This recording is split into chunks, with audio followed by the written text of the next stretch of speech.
Another interesting story here is the number 4 ranked team, Exit Wounds. They're led by 22-year-old Zyos, who's in his hometown of Dallas. Now, at one time, Zyos was the top Halo 1 individual player in the world, a bit different than Team Halo 2. And back then, he made a lot of money playing Halo 1. These are the accomplishments that I'm most proud of. I like having these everywhere, just somewhat of a pride thing. I mean, I put a lot of effort into these tournaments. When you're the best in the world in something, it's a good feeling.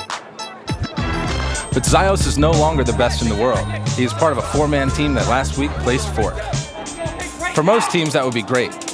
But for Zyos, 4th place is considered a failure. Unless we're taking 1st place, there's something wrong. If we were to get 4th place again, there would probably be some changes. Zyos' determination and dedication to win is known throughout the league, but his motivation is sometimes misunderstood by others.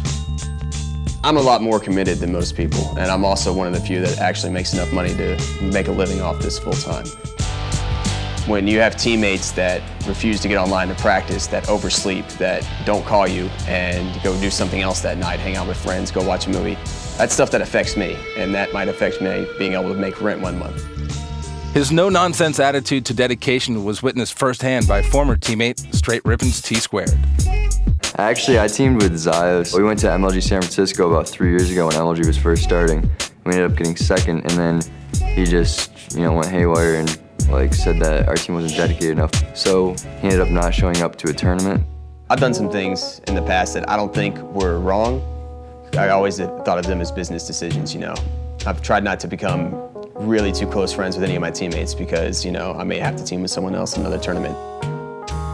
One of Zyos' great loves is poker, a game where he can use his intense competitive skills and rely only on himself. Maybe he'll find a future in the cards.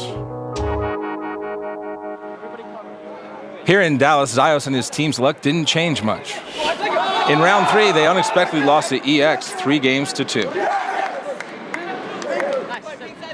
Then, in the losers bracket against MobDeep.net, they lost in round 6, 6 games to 2. Once again, sending them home early. We're out the tournament. That's horrible. It got down to the wire and we choked. We had no one to play but ourselves. Zyos had told us before the event that if they placed poorly again here in Dallas, 4th or lower, there would be team changes. They placed 7th.